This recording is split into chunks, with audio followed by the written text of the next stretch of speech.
So basically, this is my home neighborhood. Born, raised, rooted in this neighborhood, and I'm a part of 3 generations that have, I guess, walked these streets. So it's my grandmother's house. Her and my grandfather moved here from East Macon in the early 50s, something like that. And they've been here ever since. And now it's just a family home, but the house is still in our family, and this is still where our roots reside. Glover now works for One South Community Development Corporation, an organization that works to uplift and rebuild communities without displacing its residents. His mom used to live in Tyndall Heights, public housing that was located a couple of blocks over from where he's standing right now.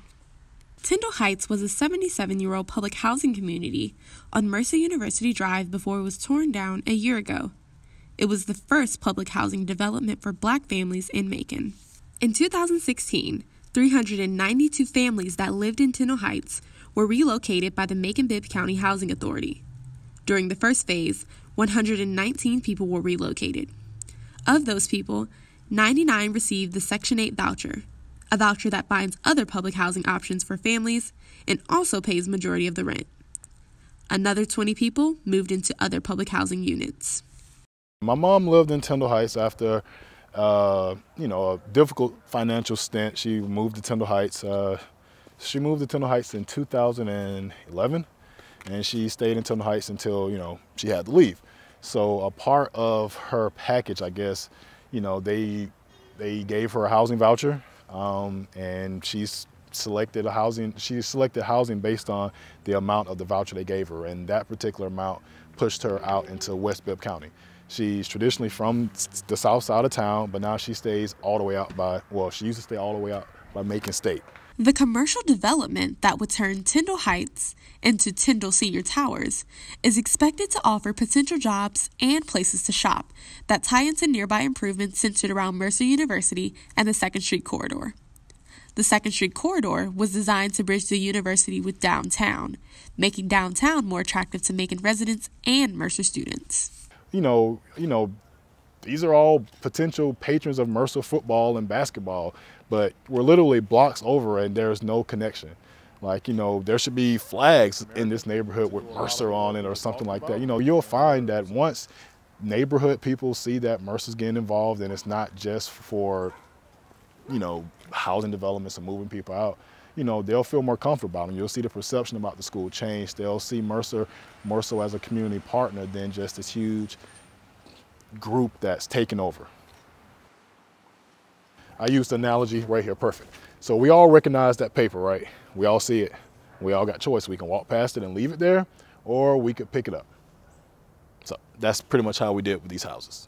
We could all just look at it and say, hey, that's ugly, it's horrible, oh well, keep it moving. Or we could pick up the pieces, even though we didn't put it down or what have you, and even though it may be kind of yucky, but somebody has to do the dirty work, obviously. And that's exactly what he did, on a larger scale. As Glover watched his neighborhood age and change, he recognized that this doesn't have to be permanent. He decided to start an organization that focuses on contributing to progress in a community that doesn't take anything away from it.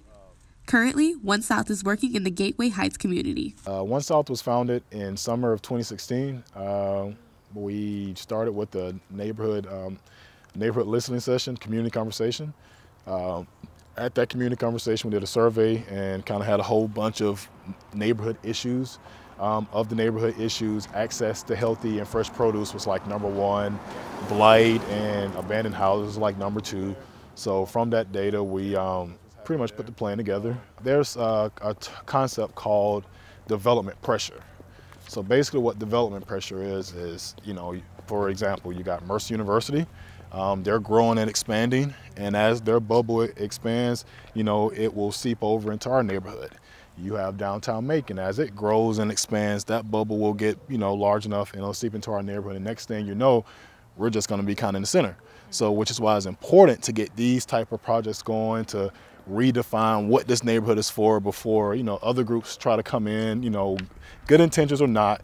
We want to make sure this neighborhood is redefined for generations to come. Now, when it comes to displacement and when it comes to gentrification, all that type of stuff, we're not kicking anybody out of the neighborhood. We're not politely asking anybody to leave. Hey, You don't have to leave, but no, none of that's occurring. So, Ms. Tutt, everybody that's in this neighborhood, we want them to stay because they're a part of this neighborhood. They make up what makes this neighborhood great. So, yes, sir. This is Mr. Tutt, longtime gardener. He's been listening to me talk about this garden for almost a year now, so we're glad to actually make it happen. I don't believe in displacement. I don't think no one has to be displaced. I think if you're intentional about making sure they stay in the area, they'll stay in the area. When you're intentional, you can do it. But when you're not, and when you're just trying to rush the process, stuff like what happened at Tyndall Heights happens. With this AgriHood project, we're basically tapping into the history of this neighborhood. This has always been a community of community gardening, of vegetable and produce swap before it was even a cool thing to do. So bringing the AgriHood to this neighborhood is like really getting back to our roots. On December 5th, One South announced that the organization received a grant to achieve their goal.